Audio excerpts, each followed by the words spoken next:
Good morning, Mr. Director, members of the Commission. My name is Ed Clark, and I am actually a resident of the Shenandoah Valley of Virginia, but Pennsylvania is very much home to me, and it has been for a long time. I've been coming to Pennsylvania to enjoy life in this great Commonwealth since I was a little boy, and as you can tell, that's been a long time. Back in 1958, my favorite uncle, who was born and raised in Allegheny County, purchased 52 acres of land in Fulton County. He paid $600 for it. I wish he had bought the whole county. But it was badly cut over, it had been timbered. There was not much left there, and there certainly wasn't much in the way of wildlife there. But from the time I was old enough to follow him into the woods, and he had his dibble stick to plant trees, I was low to the ground, he carried the bucket of trees, he'd be slapping the dibble in the ground, and I'd put the tree in, he'd stomp it, and we planted thousands and thousands and thousands of trees. And if you want to feel old, you see a great big white pine that you know you planted, and it's too big to reach around, and now it's so old it's fallen over. So I'm trying hard not to fall over myself. But that cabin that we built on that land, one room, 16 by 20 outside measurements, still my favorite place in the world, and it's a place that I spend as much time as I can. I've been coming here for a long time. It's here that I learned to love the woods, live in harmony with the seasons, to hunt, to fish, and spend time with my uncle. He died 7 years ago at age 97. My favorite memory of him is the photograph I have on the wall of him sitting in the woods hunting at age 96. And to show that his nod to modern times, his rifle was across his lap and he was texting on his phone. So he certainly, I guess we learned a little bit from each other. But kids today, unfortunately, don't have mentors like that all too often. And many of them grow up without appreciation and love of tradition, of legacy, of history. But these things are more important than ever. Now, for me, the culmination of that experience, that time that I spent with my uncle in the woods, had a profound influence on me.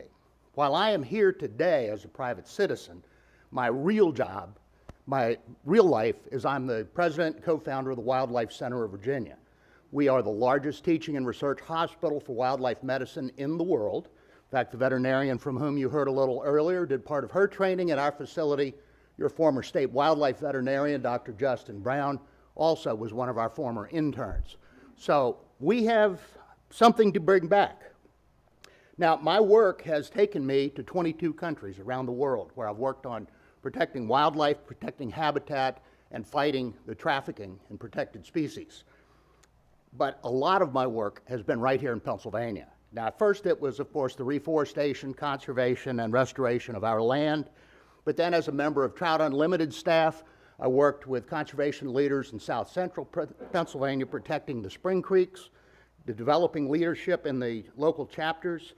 For 9 years, I was on the board of the National Wildlife Federation and was the Eastern Vice Chair. Pennsylvania was one of my states, and my job was helping the sportsmen and sportswomen of this state have an influence on national conservation policy.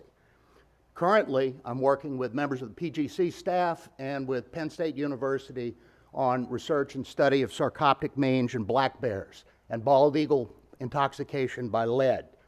Now, I'm not looking for a job. I mention all of these things. In fact, I'm 2 months away from retiring after 41 years at the Wildlife Center of Virginia. But I mention these things to hopefully establish that I have a right to an opinion about what happens in this state that I love. Honestly, you've taken something very valuable from me in moving the opening day to Saturday. You've taken my opportunity to mentor the children of my friends.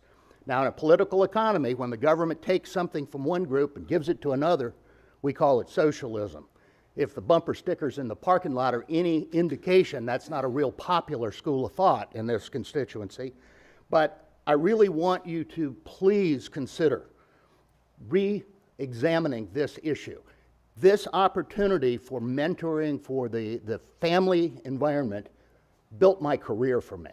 I've lived my life predicated on what I learned at not just hunting camp, but here in the Commonwealth of Pennsylvania, That weekend is something that I've looked forward to since I was a little boy, and it's gone.